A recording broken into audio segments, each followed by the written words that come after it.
Buenas noches, ¿cómo están amigos, colegas y demás audiencia? Bienvenidos a nuestra sesión del Colegio de Medicina Interna. Hoy tenemos el gusto de contar con la participación de la doctora Elvira Graciela Alexanderson Rosas. La doctora es médico especialista en medicina interna, tiene práctica pública y privada. Es miembro fundador del Colegio de Medicina Interna de México, miembro del American College of Physicians, consejera emérito del Consejo Mexicano de Medicina Interna, ex tesorera de la Asociación Latinoamericana de Diabetes y miembro de la misma. Es autora de publicaciones nacionales e internacionales indexadas en relación a diabetes y síndrome metabólico. Es autora y coautora de capítulos de libros de medicina, profesora de pregrado y posgrado de la Facultad de Medicina de la UNAM, ULSA, exintegrante del Comité Científico de la Federación Mexicana de Diabetes, asesora de la Secretaría de Salud en relación a síndrome metabólico, diabetes, hipertensión, obesidad, dislipidemia. Y la doctora nos va a hablar de metformina, disminuyendo el impacto de la resistencia a la insulina en el daño de órganos diana. Gracias y bienvenida, doctora.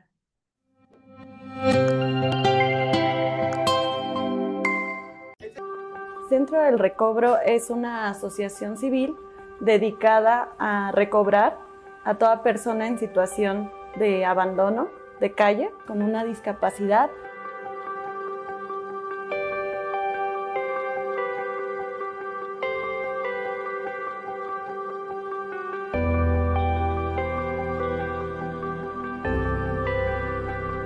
Brindamos el apoyo tanto a mujeres como varones de todas las edades.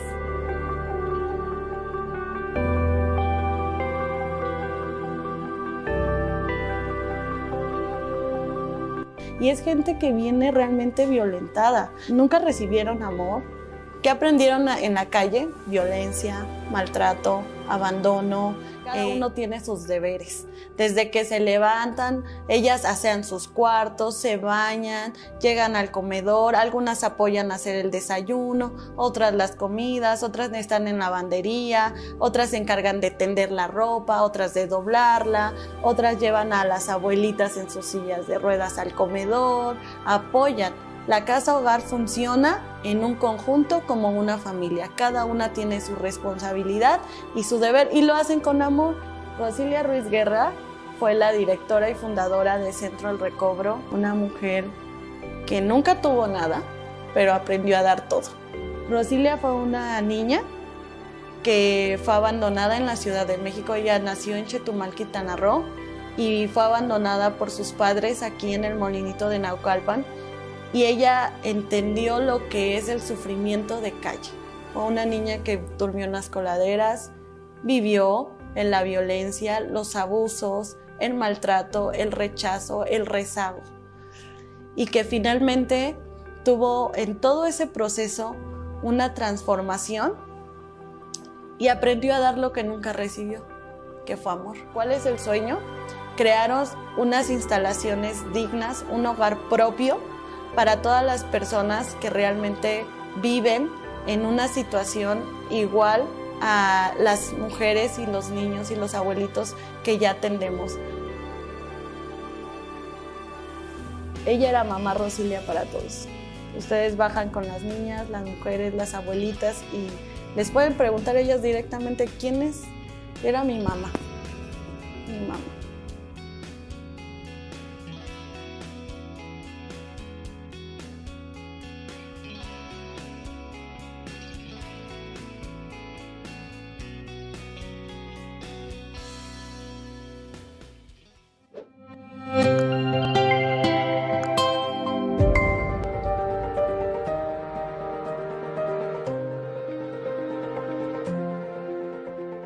Buenas noches.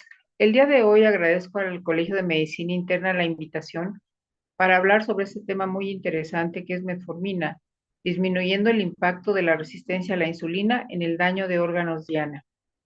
Yo, como ustedes, soy médico especialista en medicina interna. He tenido varias distinciones al formar parte del Colegio de Medicina Interna y del Consejo de Medicina Interna. He escrito sobre medicina interna y sobre diabetes y sobre síndrome metabólico. Soy profesor, igual que ustedes, de pregrado y posgrado. Soy exintegrante del Comité Científico de la Federación Mexicana de Diabetes y asesor de la Secretaría de Salud en este tema. El día de hoy les he preparado esta agenda en donde tocamos qué es la metformina y todas sus características importantes que se han estudiado dentro del área de medicina interna y de la medicina en general. Iniciaremos mencionando qué es la metformina. Bien, la metformina es una planta derivada de la Galega officinalis y por su aspecto de lo que tenía su savia, se le dio el nombre de gale porque parecía lechoso. Se ha usado contra muchas cosas, donde hay mordedura de serpientes incluidas, mal de San Vito, la poliuria, etcétera. En la actualidad la usamos más como tratamiento en la diabetes y en la prediabetes. El uso tradicional de la metformina entonces se ha involucrado mucho como antiagente antihiperglucemiante porque disminuye la producción hepática de glucosa y aumenta la captación de la misma, es un sensibilizador de insulina y se ha comprobado que demora la absorción gástrica de glucosa. Sabemos desde hace algunas décadas que la metformina es recomendada como el fármaco de primera elección en el tratamiento de la diabetes tipo 2. Sabemos que la mayoría de los pacientes van a fracasar en alcanzar el control metabólico solo con dieta y ejercicio. Obviamente, la recomendación principal en el tratamiento inicial es porque es muy efectiva y reduce la hemoglobina glicada aproximadamente 1.5%, comprobada desde que se usó en el estudio prospectivo del Reino Unido, el UKPDS, en 1998. Sabemos que reduce la producción de glucosa hepática, disminuye la resistencia a insulina, va a promover discretamente la pérdida de peso, no va a producir hipoglucemia, tiene efectos adversos que son tolerables en los pacientes, lo aceptan muy fácilmente porque su administración es muy sencilla. Sabemos, dentro de sus características, que va a disminuir la producción hepática de glucosa y aumentar la captación de la misma periféricamente, con un retardo en la absorción gástrica de glucosa. Uno de los antihiperglucemiantes más potentes que existen justo es la metformina, y mucho se ha recomendado su utilización porque la producción de hipoglucemia prácticamente es inexistente. Actúa muy rápidamente, es muy económico para que la puedan tener los pacientes. Es un comodín que se usa con todos los fármacos que existen en la actualidad para el tratamiento de la diabetes. Tenemos una experiencia muy alta en México, más de 50 años de usarse, con 60 años aproximadamente de que salió al mercado. Lo único que debemos de tener cuidado nosotros es que conduce a malabsorción de vitamina B12 y ácido fólico. Resulta muy necesario recordar resistencia a la insulina, su concepto, porque obviamente o esta familia terapéutica que es las biguanidas representada en la actualidad por la metformina, ayuda a vencer la resistencia a la insulina. Entonces, haciendo un recordatorio del concepto, es una respuesta biológica disminuida de la insulina a una concentración específica de la hormona, en donde juegan un papel muy importante los prereceptores, los receptores que podemos ver aquí, podemos ver el posreceptor que podemos ver aquí, en donde contribuye la transportación de glucosa y obviamente una combinación de estos defectos pudiera resultar en una afectación que conduce a incremento de la resistencia a la insulina. ¿Qué consecuencias tiene la resistencia a la insulina? Recientemente, hace 2 meses, salió este artículo que les quiero compartir a ustedes porque se corroboró que la resistencia a la insulina está presente en una gama de enfermedades muy importantes como son obviamente la diabetes, la prediabetes, la alteración de los lípidos, la obesidad, sobre todo la obesidad central, las enfermedades cardiovasculares en todos sus aspectos, el cáncer, la afección hepática, obviamente el desarrollo de aterosclerosis y se ha relacionado con la afectación de la enfermedad renal crónica, de hipertensión, de gota, de osteoporosis, etcétera. De tal manera que estos defectos nos llevan, aunque se conocen todas estas enfermedades, el abanico de estas enfermedades se encuentra presente y tienen como común el tener resistencia a la insulina. Pero recientemente se ha hecho mucho énfasis en que tengamos en conocimiento que la resistencia a la insulina incrementa el deterioro cognitivo y vamos a ver cómo en la actualidad la metformina se está utilizando como medida anti-envejecimiento y como medida para continuar con el tratamiento de los pacientes diabéticos para prevenir el deterioro cognitivo. Como tercer aspecto en la agenda del día de hoy, tocaremos qué lugar tiene en las guías la metformina.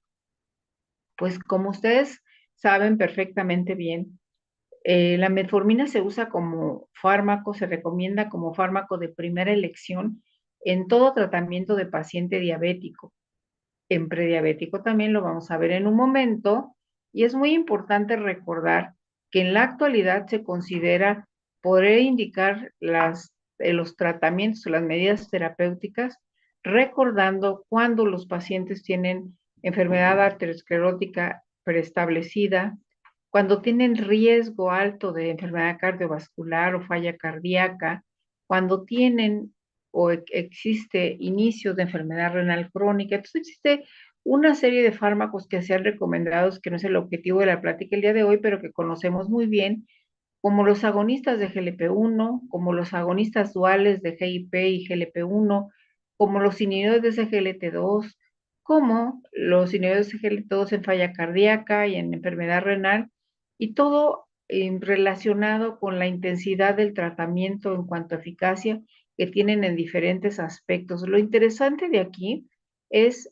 que se recomienda desde el principio, en la actualidad, poder asociar terapéutica de combinación desde el principio con metformina y el fármaco que nosotros elijamos para el tratamiento de la diabetes.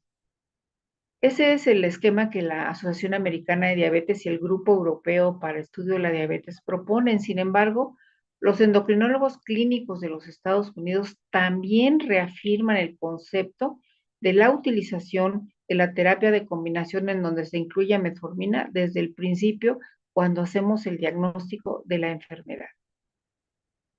En tal manera que entonces el fármaco de primera elección en el tratamiento de la diabetes tipo 2 es este que acabamos de recomendar, metformina, y podemos reafirmar el concepto que habíamos puesto al principio en cuanto a las características de metformina, que se usa en los pacientes de inicio cuando fracasan las metas establecidas para tratar de llevar a los pacientes a un control adecuado de la enfermedad. ¿Por qué metformina es tan interesante dentro del aspecto del tratamiento de los pacientes con diabetes tipo 2? Pues se sabe en la actualidad que tiene efectos importantes, vean ustedes, en disminuir glucotoxicidad, disminuir inflamación, obviamente ayudar a disminuir la resistencia a la insulina, el estrés oxidativo con la disminución de producción de radicales libres y la lipotoxicidad disminuida juegan un papel muy importante para que nosotros podamos recomendar la metformina como efecto protector a la célula beta en cuanto a los insultos por la glucosa alta. En la actualidad se dice entonces que metformina es el estándar de oro en el tratamiento de la diabetes tipo 2. ¿Pero qué dice la evidencia? Bien, la evidencia habla de que la metformina va a actuar a nivel hepático y muscular, reduciendo la glucosa y mejorando la resistencia a la insulina. ¿Cómo lo hace? Por activación de la AMP quinasa, y obviamente esto va a favorecer la captación periférica de glucosa. Tiene implicaciones en otros metabolismos, aumento del recambio de glucosa en el lecho esplácnico, los cambios en el equilibrio de producción energética desde la glucosa hasta los ácidos grasos, no afecta la sensibilidad del músculo o tejido adiposo si reduce la gluconeogénesis. Entonces nosotros tenemos una actividad importante de la sinasa activada por AMP y eso es muy importante también para la preservación de el efecto antienvejecimiento que vamos a ver más adelante. La metformina va a actuar a nivel hepático y muscular, también produciendo aumento en la oxidación de ácidos grasos libres, disminuyendo obviamente la toxicidad de los ácidos grasos que pudieran producirse, va a ayudar a disminuir la síntesis de VLDL, con lo que la disminución de la esteatosis hepática resulta muy favorecido para que no exista esta afectación a nivel de hígado, y se sabe que la producción captada importante de glucosa y sensibilidad a la insulina por el músculo esquelético también coadyuvará a la acción de la metformina. ¿Y qué decir en la prediabetes? Su papel de ello. Bueno, los criterios definidos para prediabetes en mujeres no embarazadas y en hombres en general es hemoglobinas glicadas que van desde el rango de 5.7 a 6.4%, perdón. Aquí viene la cifra en milimoles y o eh, glucemia de ayuno arriba de 100 miligramos por decilitro a 125, porque arriba de 126 ya es diagnóstico de diabetes, y una glucemia postprandial determinada fundamentalmente porque esté arriba de 100. También podemos echar mano de la curva de tolerancia a la glucosa, dando una carga de glucosa anhidra de 75 gramos y obteniendo una cifra mayor a 199 miligramos por decilitro. Lo que sí sabemos, y es muy importante, es que la función de la célula beta va a declinar mientras que la sensibilidad a la insulina va a mantenerse estable en un tiempo. Pero obviamente cuando la enfermedad hace su aparición, la función de la célula beta va a ir decreciendo y la sensibilidad a la insulina también va a ir cada vez habiendo más resistencia, con lo cual el control de las cifras de glucosa se hacen un poco más difíciles. Hay mediadores y factores de riesgo de resistencia a la insulina y sabemos que se debe de estudiar los antecedentes familiares y el estilo de vida que tenga el paciente, si hay o no existencia de obesidad, si hay fenómenos de inflamación. ¿Por qué? Porque la hipertrofia de adipocitos y obviamente lo que genera en cuanto a lipoquinas como disminución de adiponectina, aumento de la resistina, en cuanto a la activación inmune, en donde va a haber más aumento de resistina también, y aumento de interleuquina 6, factor de necrosis tumoral, alfa y gamma, interleuquina 1B, y en cuanto a la generación de la esteatosis hepática, contribuyendo la cantidad de activador, de inhibidor del activador del plasminógeno tisular aumentado. ¿En dónde va a repercutir esto? ¿Por qué nos preocupa este tipo de problema? Porque los pacientes prediabéticos y diabéticos y los que tienen resistencia a la insulina demostrada van a tener, por acción de todas estas o esos factores, un aumento de la aterosclerosis, un incremento importante de resistencia a la insulina con efecto a nivel muscular y hepático. Y obviamente si recordamos de qué se mueren estos pacientes, pues se mueren de enfermedad cardiovascular macro o microvascular. Siempre recordar que dentro de la cinética de la resistencia a la insulina existe la presencia de lipólisis con aumento de ácidos grasos libres en plasma y un estado proinflamatorio sistémico. Por eso, estas afecciones, obesidad, diabetes, prediabetes, dislipidemia, etcétera, se consideran enfermedades inflamatorias, en donde vamos a tener una resistencia a la insulina con infiltración grasa tanto en músculo como en hígado. ¿Por qué no la lipotoxicidad presente a nivel pancreático? con apoptosis prematura de célula beta, se muere antes la célula beta, y esto lleva a afectación que condiciona inflamación y disfunción endotelial en los pacientes. En hígado quise hacer una pausa para que recordemos, es muy importante, el diagnóstico de esteatosis hepática. Habitualmente no lo consideramos, habitualmente pensamos que con el ultrasonido es suficiente para hacer diagnóstico, no lo es. Hay que usar el fibroscan porque cuando existe infiltración grasa, que empieza a haber esteatosis, puede haber esteatohepatitis no alcohólica, puede haber presencia de cirrosis y avanzar la enfermedad en estados más graves que ya conocemos.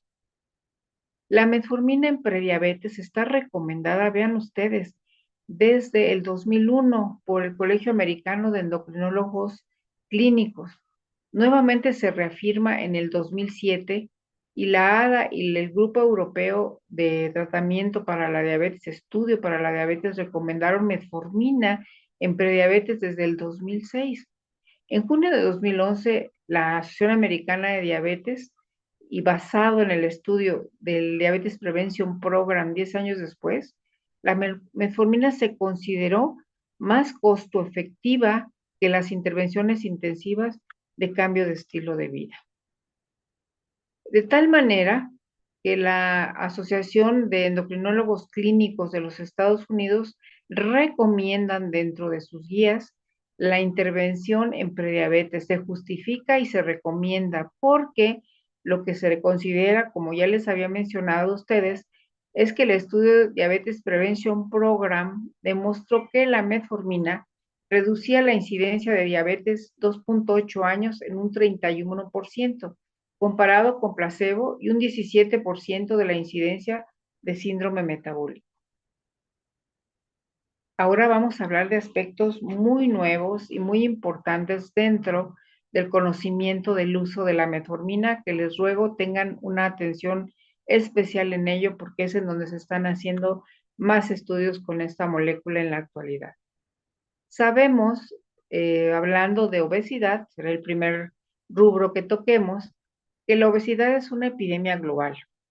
La insulinoresistencia está casi siempre formando parte de la obesidad y la diabetes tipo 2 es otra epidemia global y va mano a mano con la obesidad. Tanto la obesidad como la diabetes están ligadas a casos excesivos de cáncer. Ojo con esta parte que ahorita vamos a revisar. Hubo hace algunos años o décadas, podría decir, que se estableció un término de diabetes y obesidad junto, ¿no? Y de obesidad se denominaba, se consideraba que tenían alguna relación. En la actualidad sabemos que esto existe. ¿Y por qué sabemos que existe? Bueno, porque se considera que la obesidad es un proceso inflamatorio y existe en esta enfermedad una resistencia a la insulina incrementada. La repercusión fundamental la vamos a encontrar en el tejido adiposo, en donde vamos a encontrar hipertrofia del mismo con producción de lo que habíamos tocado hace un momento, de ácidos grasos libres, de productos de glucosilación avanzada, de LLs oxidadas, con una implicación importante en la producción de adiponectina y de leptina.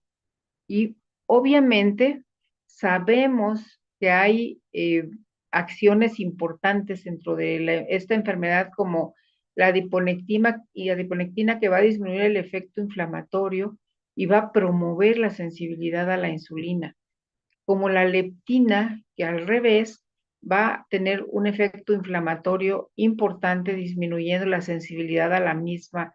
Y recordar que existen producción de muchas interleuquinas proinflamatorias que van a tener efecto importante en la generación de afectación cardiovascular en los pacientes.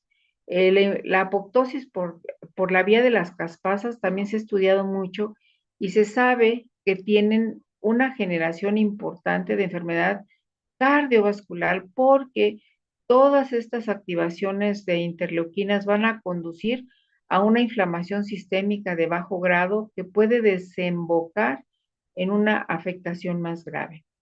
Sabemos que cuando se inicia la obesidad, pues el adipocito no tiene tantas repercusiones importantes, pero conforme la obesidad va aumentando y va aumentando más esta afección en el tiempo que el paciente la sufre, el adipocito sufre transformaciones, se vuelve un adipocito necrótico y obviamente ese adipocito necrótico va a favorecer el incremento en la inflamación sistémica y esto ya no va a ser una inflamación de bajo grado, sino su grado de intensidad va a ser mucho mayor.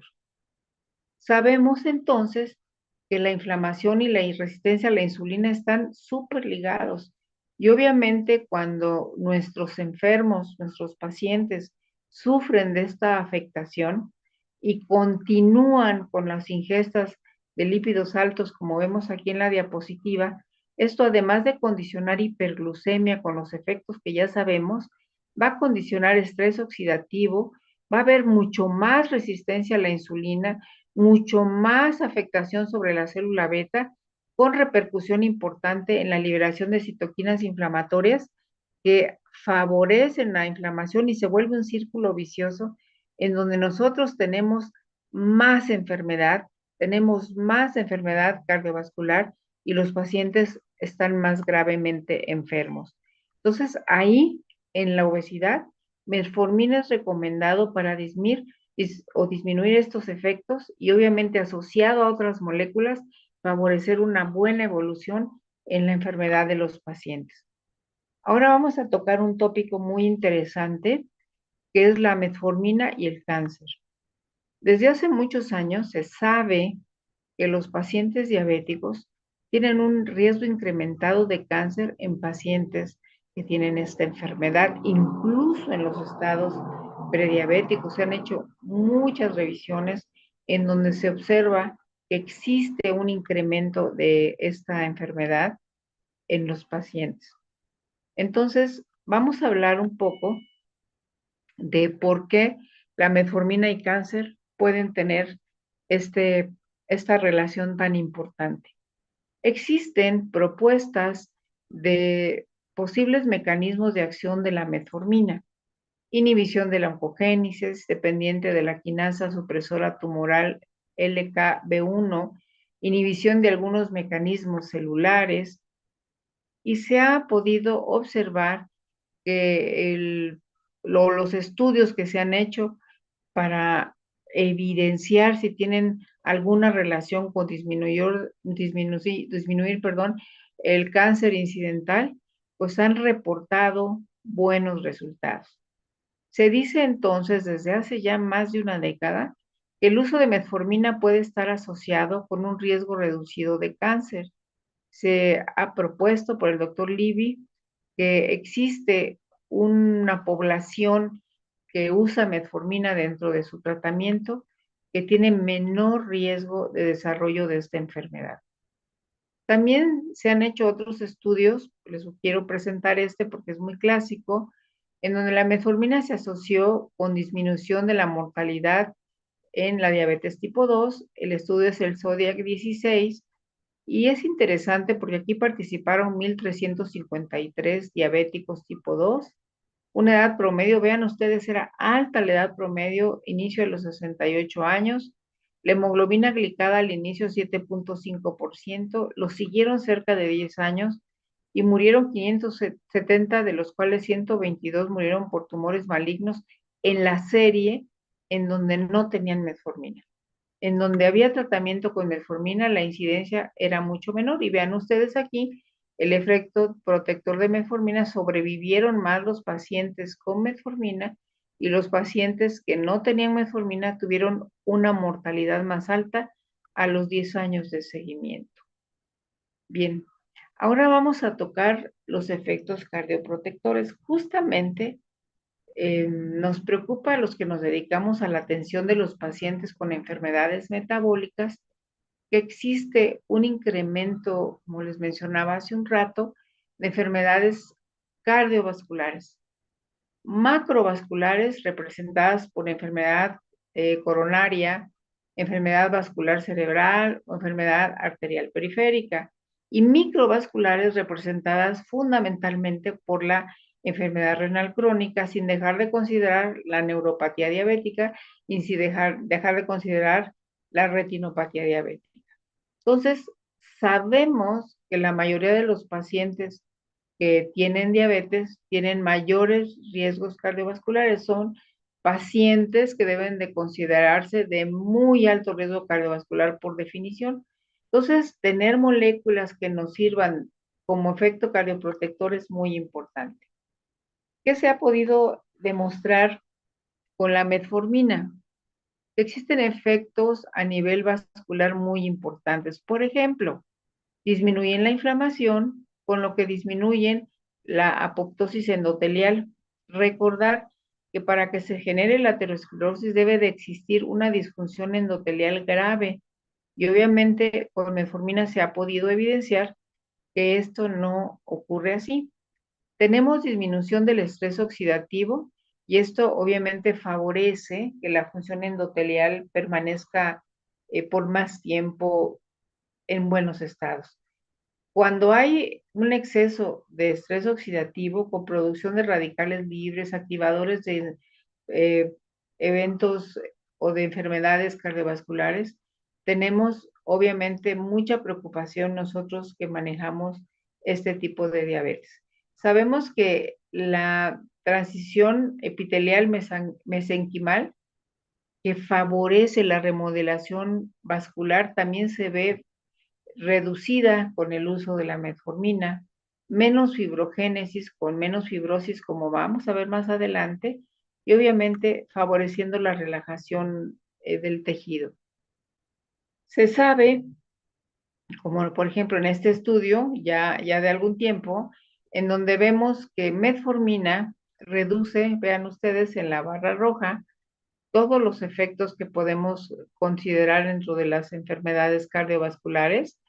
Todas las causas de mortalidad se ven reducidas, un 24%, el infarto recurrente muy disminuido, 82%, la presencia de ANGOR, 54% menos, y cualquier evento cardiovascular, 42% menos. De tal manera que en esta gráfica de Kaplan-Meier se puede observar que hay una reducción importante de la mortalidad y de la falla cardíaca en los pacientes con diabetes favorecido por metformina.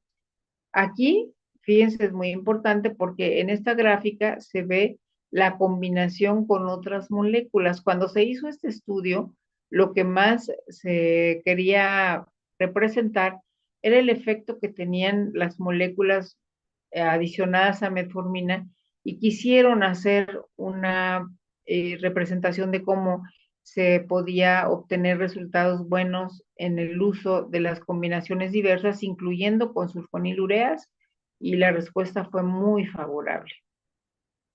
Fíjense ustedes que entonces la mejoría de la circulación coronaria con metformina se ve muy representativa y es muy importante porque la vasodilatación dependiente del endotelio está preservada en los pacientes que usan metformina. Y obviamente para nosotros como clínicos resulta importante conocer que hay beneficios adicionales a nivel de circulación coronaria en los pacientes diabéticos que tienen una alta conceptualización de riesgo cardiovascular y además de que metformina va a disminuir esa afección en forma importante. Se ha visto también que existen efectos antiaterogénicos de la metformina, básicamente representados por una disminución de la progresión del espesor de la íntima media de la carótida medida sobre todo en los pacientes que usan metformina comparado con otros medicamentos antidiabéticos. Y la respuesta, vean ustedes, es muy buena. Tienen una menor reducción o menor aumento, perdón, con una mayor reducción del crecimiento de la íntima media. El uso de la metformina también se ha estudiado entre pacientes con diabetes y que pueden tener fenómenos aterotrombosis. La reducción de aterotrombosis por el estudio que se hizo hace algunos años usando metformina. Yo participé en este estudio, que es el estudio REACH, en donde se hizo un registro internacional de lo que usaban los pacientes con diabetes, además de otras cosas. Y esto fue muy importante porque se encontró que cuando los pacientes que estábamos registrando usaban dentro de su terapéutica metformina, ellos tenían una disminución de reducción de aterotrombosis justamente cuando usaban estas moléculas y mucho más evidente cuando el tiempo de uso era mucho mayor. Obviamente que sabemos que la metformina tiene una disminución de riesgo cardiovascular. Entonces, vamos a tocar otro aspecto que es muy importante para los que nos dedicamos a la atención de los pacientes con diabetes. Sabemos que los pacientes que tienen diabetes tipo 2 tienen un mecanismo que favorece los fenómenos trombóticos. Entonces, estudiar el sistema fibrinolítico ha sido muy importante. Hemos sabido que cuando se usa el fármaco metformina dentro del tratamiento de los pacientes, se previene la formación de trombos.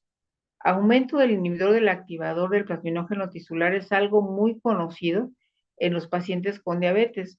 Si usamos metformina, se sabe que su terapéutica reduce los niveles circulantes del inhibidor del activador del plasminógeno tisular, lo cual va a favorecer la prevención de la formación de trombos y obviamente este incremento del riesgo de morbilidad de eventos cardiovasculares que tienen los pacientes diabéticos por su misma enfermedad se va a ver disminuido. Vean ustedes aquí el efecto de la metformina sobre los trombos de fibrina. En el grupo control tenemos aquí la polimerización o fibras más delgadas, aquí está, cuando se usa metformina, que es mucho más fácil de lisar y se asocia con una reducción del riesgo protrombótico. Así estudiamos el grupo control, en donde vemos la polimerización de fibras más gruesas, más intrincadas, que van a favorecer más la formación de trombos. Entonces, en conclusión, se ha dicho que las acciones vasoprotectoras de metformina van desde los desenlaces vasculares con disminución de la formación de trombos intravasculares, con aumento de la estabilidad de la placa, obviamente mucho mayor si se asocia con estatinas, las que ustedes gusten, y obviamente una disminución en la reducción de la enfermedad anterotrombótica. Se ha dicho entonces que la metformina tiene múltiples mecanismos importantes. Van a mejorar la sensibilidad a la insulina, a la fibrinolisis para alisar los coágulos que se empiecen a formar. Van a tener un flujo capilar nutritivo, hemorreológicamente una mejor funcionabilidad y un flujo posisquémico adecuado. Y van a reducir hipertrigliceridemia, formación de productos de glucosilación avanzada y de ácidos grasos libres, puentes de fibrina disminuidos, neovascularizaciones reducidas y disminución del estrés oxidativo. Obviamente todo esto va a reducir el riesgo cardiovascular. Algo que muy interesantemente se ha estudiado en los últimos años es la metformina en falla cardíaca. Y aquí, por ejemplo, les quise traer esta diapositiva que es muy importante porque vean ustedes, tenemos la reducción con metformina, mejoría de la falla cardíaca, pero para que no nos dé miedo usar las combinaciones, porque a veces nos preocupa, ¿no? En este caso, se hizo las ayudas agregadas de tratamiento usando la asociación con sulfonilureas, que se puede usar con agonistas de GLP-1, con inhibidores de SGLT2, con tiazolidinedionas, etcétera. Va a haber una reducción de la producción de falla cardíaca, sobre todo si se usa combinada con inhibidores de SGLT2.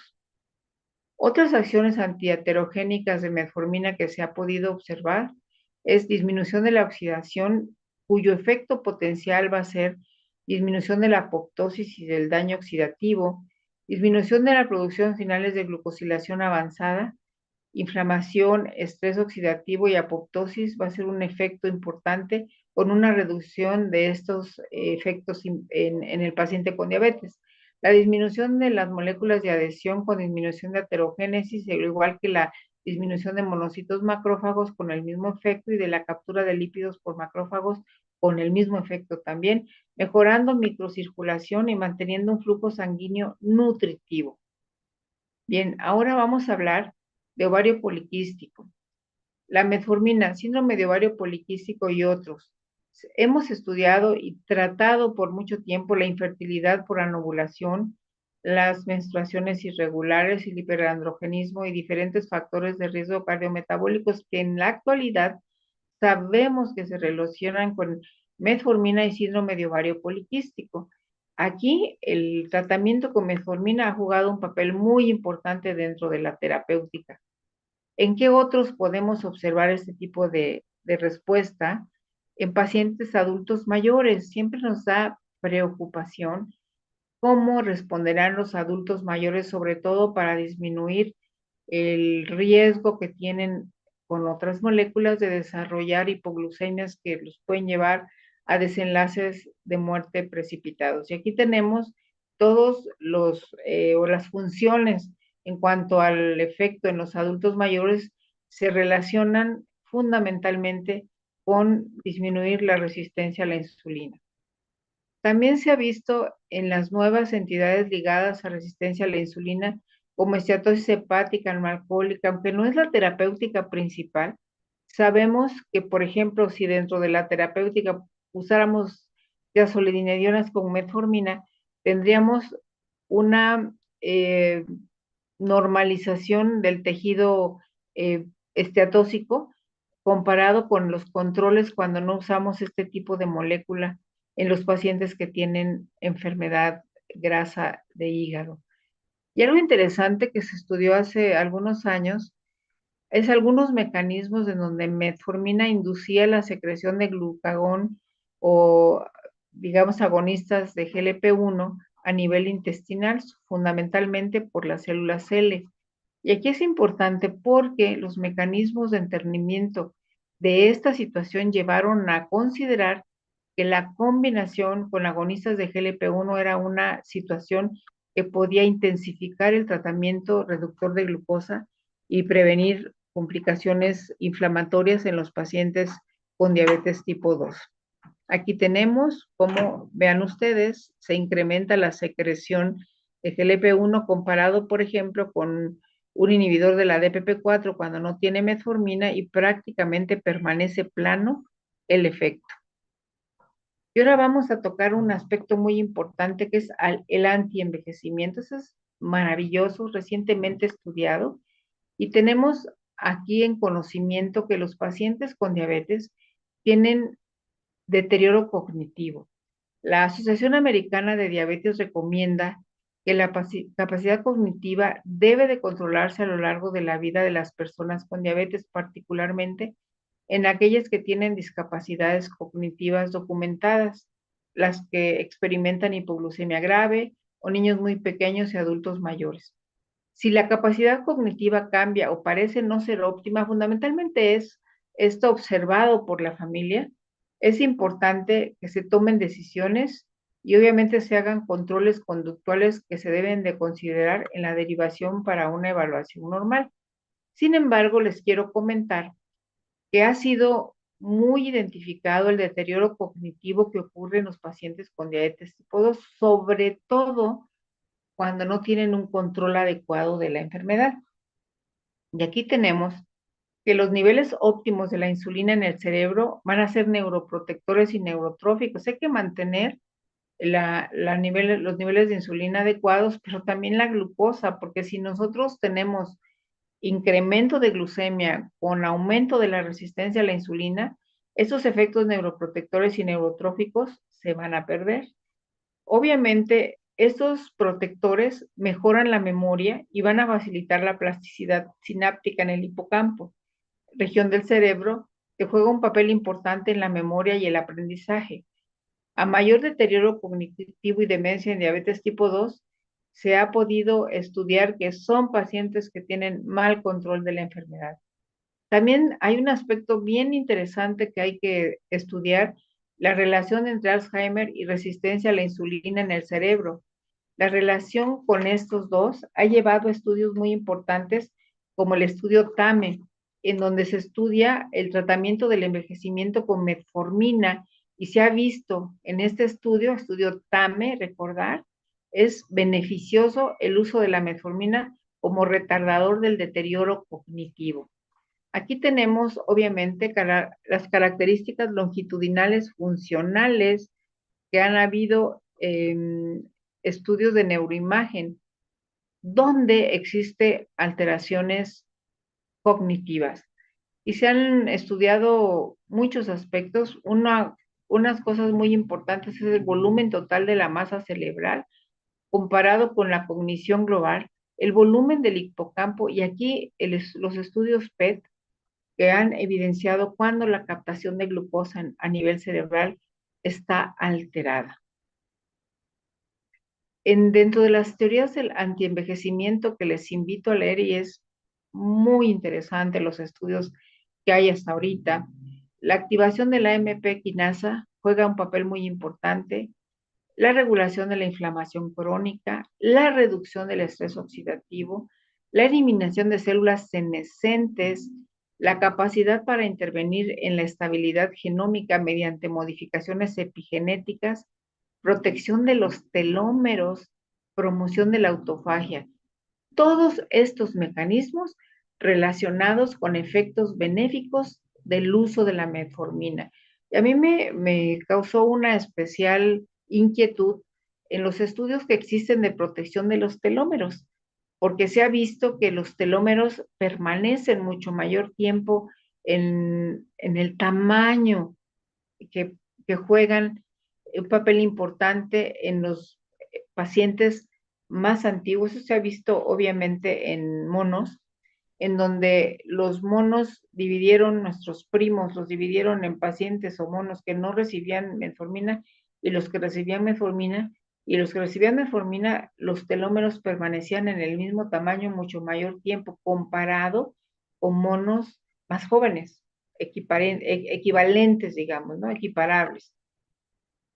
La metformina, vamos a mencionar rápidamente por qué preferimos unos tipos que otros. Y yo quisiera recordarles que quizá lo mejor es la metformina de liberación prolongada, porque va a permitir más adherencia, una sola vez al día, mejor número de tabletas, más efectivo. Recordar, esta es la metformina de liberación rápida y esa es la metformina de liberación prolongada, que está más tiempo en los pacientes con menos producción de efectos secundarios con la prolongada y esto contribuye a mejor adherencia que lleva a que exista una disminución importante de hemoglobina glicada en los que tienen una mayor adherencia al tratamiento. Bien, ya para terminar, hay de veras muchas conclusiones que podía yo mencionar, pero creo que las pude resumir en esta parte. Les invito a ustedes revisarlas porque es interesante de un fármaco que lo tenemos a la mano sin mayor problema y tenemos que la historia de la metformina ha mejorado nuestro entendimiento de la fisiopatología de la diabetes tipo 2. Las guías internacionales continúan considerando a la metformina como primera indicación en el tratamiento. Es un comodín excelente, incluyendo con insulina.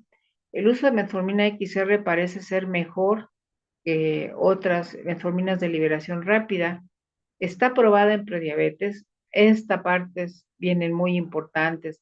Efectos protectores anticáncer, de utilidad en obesidad, con efectos protectores cardiovasculares, mejorías del envejecimiento y un aspecto que yo no quise tocar porque yo no soy pediatra, pero que recordemos nosotros, porque a lo mejor vemos pacientes de 15 y 6 años que se recomienda en adolescentes y ya está aprobado para poderse usar en niños mayores de 7 años.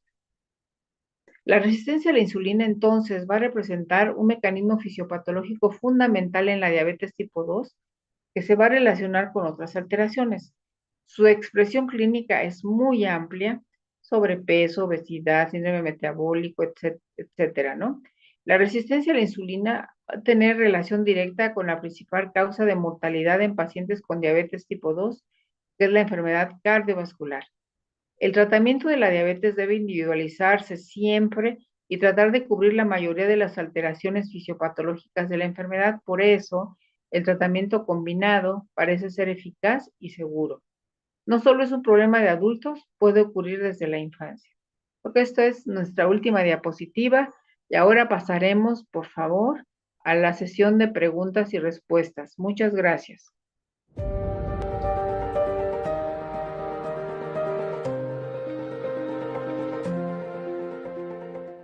Pues muchas gracias, buenas noches a todos, nuevamente bienvenidos a nombre del Colegio de Medicina Interna de México. Espero que estén disfrutando de esta excelente plática que nos ha presentado la doctora Graciela Alexanderson, sin duda una compañera que tuve el placer y el gusto de compartir las varias discusiones y mesas de trabajo dentro del Consejo Mexicano de Medicina Interna y sobre todo un referente nacional con respecto a los estudios que se han realizado en México y a nivel internacional sobre diabetes y pues bueno, en esta ocasión sobre metformina. Muchas gracias, doctora Alexanderson, por estar con nosotros esta noche. Gracias a ustedes por la invitación y adelante con la sesión de preguntas. Claro que sí. Ya tenemos varias preguntas aquí, tanto en el chat por YouTube, así como en la plataforma, pero no quiero dejar de mencionar que ha sido una plática que ha congregado a 830 asistentes, ¿sí? Y tenemos pues compañeros, colegas de Guatemala, el Perú, ¿sí? Obviamente de México, Bolivia, ¿sí? Y pues Ecuador, y que a final de cuentas, pues todos sin duda muy interesante en relación a este tema tan importante y un fármaco que dice pues ya sus primeros 100 años desde que se descubrió y ahora pues con nuevos elementos. En relación tenemos una primera pregunta y nos dicen por aquí la pregunta, ¿cuál es la dosis mínima indicada para tener los efectos cardioprotectores con Sí. respecto a metformina, doctora? Bien, los estudios se han realizado con 850 miligramos, que es la dosis mínima, digamos, que debe de tomar un adulto para tener una protección importante en cuanto a los eventos cardiovasculares. Entonces podríamos concluir 850 miligramos. Excelente. Muy bien. Aquí otra pregunta nos dice el doctor Campos, nos pregunta que bueno, hay una cierta condición económica en respecto a la metformina de liberación prolongada, pero que usted como experta nos refiera cuál es el mejor momento, la mejor forma de tomar la metformina durante o después de las comidas para que ejerza un mejor efecto y agregaríamos cuál sería la dosis mínima en general para poder tener unos efectos benéficos con la metformina. Estamos hablando, entiendo, de la metformina de liberación prolongada. En estos casos, ya ahora mismo existe una definición de cuál es el mecanismo que más favorece a que el paciente tome menos dosis del fármaco y tenga un muy buen efecto. Y habitualmente nosotros recomendamos desde 750, que es de liberación sostenida, hasta de 1 gramo, sin rebasar la dosis máxima de metformina. La recomendación sería tratar, si es posible, de que los pacientes usaran la metformina de liberación prolongada. Y obviamente, si no hay la posibilidad, podemos usar la metformina de liberación rápida, que esa la podemos emplear cada 8 horas y se puede dar después de los alimentos. Tener mucho cuidado porque el uso de altas dosis de metformina puede condicionar en un paciente el problema de deficiencia de folatos y B12, más de B12. Entonces eso hay que tener mucho cuidado. Perfecto.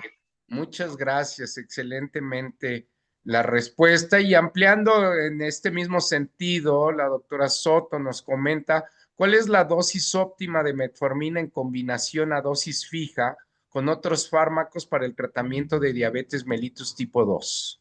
Bien, hay compuestos que tienen diversas concentraciones de metformina.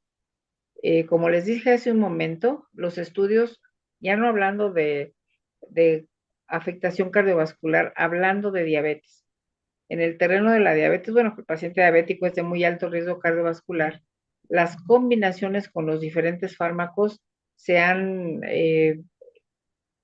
básicamente recomendado que sean de 850 en diferentes combinaciones cada 12 horas. Hay fármacos eh, que se pueden usar una sola vez al día y en esas condiciones usamos metformina 1 gramo de liberación prolongada y eso ha ayudado a que el paciente tome menos tabletas, se sienta mejor, sin menos náusea, menos sabor metálico en la boca, menos disconfort intestinal, ¿no? Esa es una ventaja. Ahora es muy importante, siempre nos preguntan y lo voy a adelantar, ¿a qué horas debe de empezarse a tomar la metformina un paciente adulto? Que nosotros como internistas manejamos adultos, aunque ya hay estudios en niños y después de los 7 años ya se puede dar bien. El uso de la metformina se recomienda iniciarla en la noche, chistoso, porque uno dice como si todos los medicamentos los tomamos en el día, ¿no? Usar la metformina en la noche es importante porque la producción hepática de glucosa máxima ocurre cuando dormimos. Entonces, para que el paciente tenga una mejor adaptación al medicamento y un mejor efecto, lo usamos primero en la noche y lo vamos luego incrementando, bien curioso, primero en la noche, luego en la mañana y así, ¿no? Pero siempre iniciar en la noche. Ok. Perfecto. Muchas gracias. Otra pregunta que tenemos aquí de la doctora García nos menciona qué dosis de metformina recomienda para el tratamiento en prediabetes. 850. Hay Perfecto, algunos es la dosis pacientes, mínima. mínimas, sí, hay algunos pacientes que llegan a tener disconfort intestinal y en ellos, pero muy poquito, la Asociación Americana de Diabetes recomienda que pudiéramos empezar con 500 de liberación prolongada. Y ya después vamos nosotros incrementando las dosificaciones hasta tratar de llegar a 850, que es lo que sería un efecto terapéutico ideal. Perfecto, muchas gracias, doctora. Y aquí tenemos una pregunta también bastante interesante del doctor Campos. Nos menciona si hay una tolerancia o resistencia a la metformina después de usar por muchos años. No, esa es una gran ventaja. El efecto permanece y de hecho hay una meseta de tratamiento en donde se obtiene los efectos deseados, adecuados y la recomendación es que se siga. Como vieron ustedes durante la charla, y lo dijiste muy atinadamente, pues tenés muchos años de conocer metformina. Pero ahora mismo los estudios que se están haciendo de tratar de averiguar si de veras los efectos extraglucémicos son muy importantes y la realidad es maravilloso, ¿eh? Porque por nosotros que ya somos bueno, yo de la tercera edad y tú pues, todavía no, Muy pero, cerca. pero el efecto a mí me fascina estos estudios que se han hecho de la permanencia de los telómeros que habla del antienvejecimiento. Son estudios muy interesantes. La verdad es que hay que meterse mucho en la información, pero es bastante buena. Claro, muchas gracias. Otra pregunta en relación a esto de los efectos posiblemente adversos de la metformina, nos menciona el doctor Pachbel, sí, en relación de que si por sus efectos adversos la metformina puede tener impacto en la flora intestinal. Bueno, habíamos comentado ahorita, si usamos dosis muy altas, no en la flora, si usamos dosis muy altas vamos a disminuir la absorción de la vitamina B12 y eso sí nos va a dar problema. Acuérdense que cuando empieza a haber afectación de la absorción de vitamina B12, invariablemente después se presenta de folatos porque se necesitan las dos para que se sintetice la hemoglobina, ¿no? Entonces, la realidad es que ese es el efecto más grave, podríamos decir, ¿no? Más intenso. En cuanto a la cuestión del disconfort intestinal que te puede dar diarrea y eso, no se ha visto efectos de la flora intestinal. Ujú. Excelente, muchas gracias. Y bueno, tal vez suena repetitivo, pero sí nos pregunta aquí el doctor Centeno, ¿qué recomienda para evitar los efectos secundarios de la metformina como una de las principales causas de abandono del tratamiento? Pues el uso de la metformina de liberación prolongada. Por eso se los puse muy corto, pero nada más para recordar algo que todos sabemos muy bien.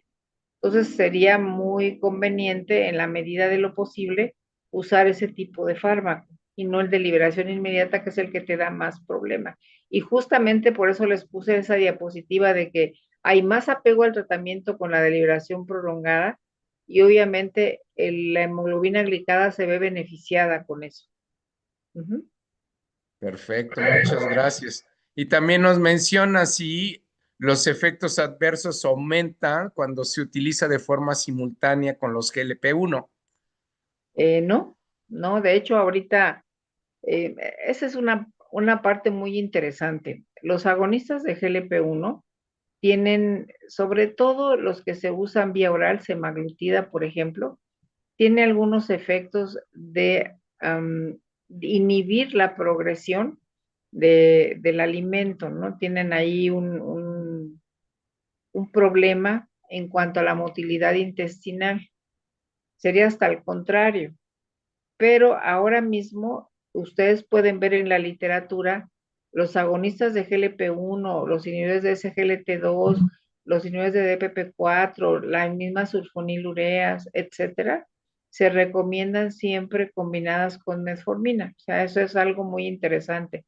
Ahora bien, ahorita que acaba de salir al mercado los inhibidores duales, que son duales subcutáneos, también la recomendación ha sido, ok, tenemos este efecto, perdemos peso, etcétera, pero la resistencia a la insulina no la abatimos del todo, entonces pueden adicionar el uso de la metformina. O sea, es muy interesante esta parte, ¿no? Y vienen ahora los agonistas triples, que va a ser representado por el retractida y vamos así avanzando en muchas cosas, ¿no? Cada vez siendo más molecular el tratamiento de la diabetes, pero siempre con su papel de metformina. Todas las guías, todas, la siguen recomendando como la primera elección. Ahora, a nivel internacional, se recomienda iniciar con terapia dual de combinación desde el principio. Entonces, eso es importante recordar. Muchas gracias, doctora. Y en este aspecto, también para recordarles que nos mencione a qué tasa de filtración glomerular aún se puede usar la metformina. ¿Cuál Sí, sería el límite? sí, 30 mililitros por minuto en orina de Perfecto, 24 horas. Eso es lo que marca la guía, ¿no? ¿Ok? claro.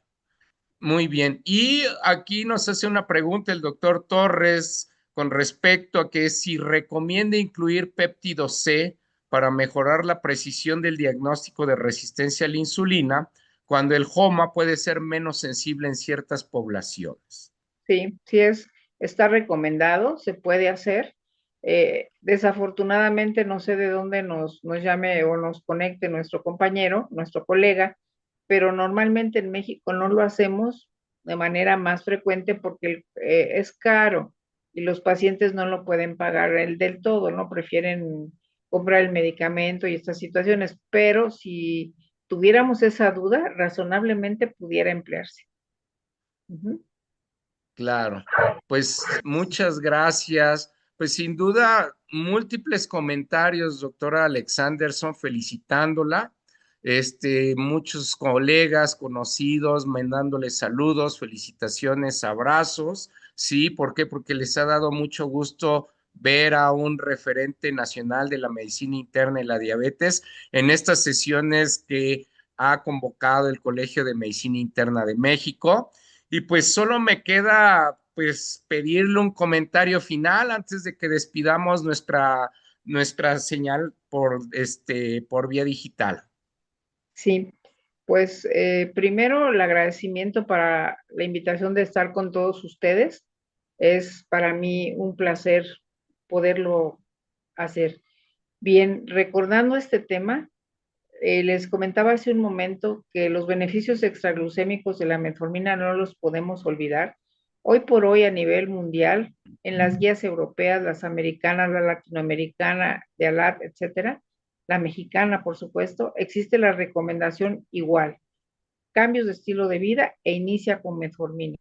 La recomendación ahora es cambios de estilo de vida, inicia con una combinación de dos agentes por lo menos, en donde uno de ellos es metformina, por a punto y aparte.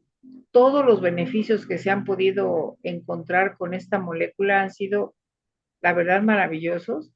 Hay que enfocarse un poco con nosotros como internistas, como médicos familiares, médicos generales que vemos a los pacientes de primer contacto, tratar de que el tratamiento, valga la expresión, con esta molécula sea siempre incluida dentro del arsenal terapéutico que nosotros empleamos por sus múltiples beneficios.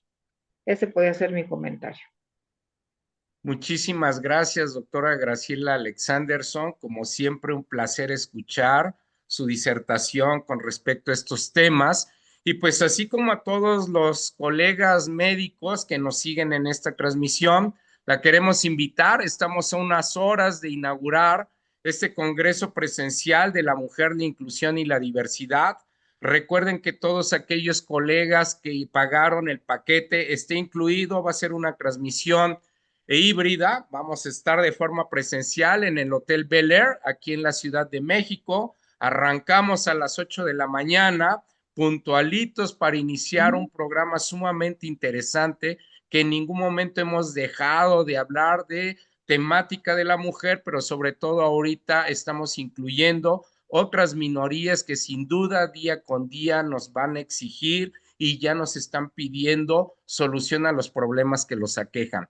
Con esto me despido. Muchas gracias, doctora Alexanderson. Una Gracias. felicitación a nombre del Colegio de Medicina Interna de México y muchas gracias por acompañarnos. Muy buenas noches a todos los colegas y que tengan un excelente descanso. Nos vemos pronto.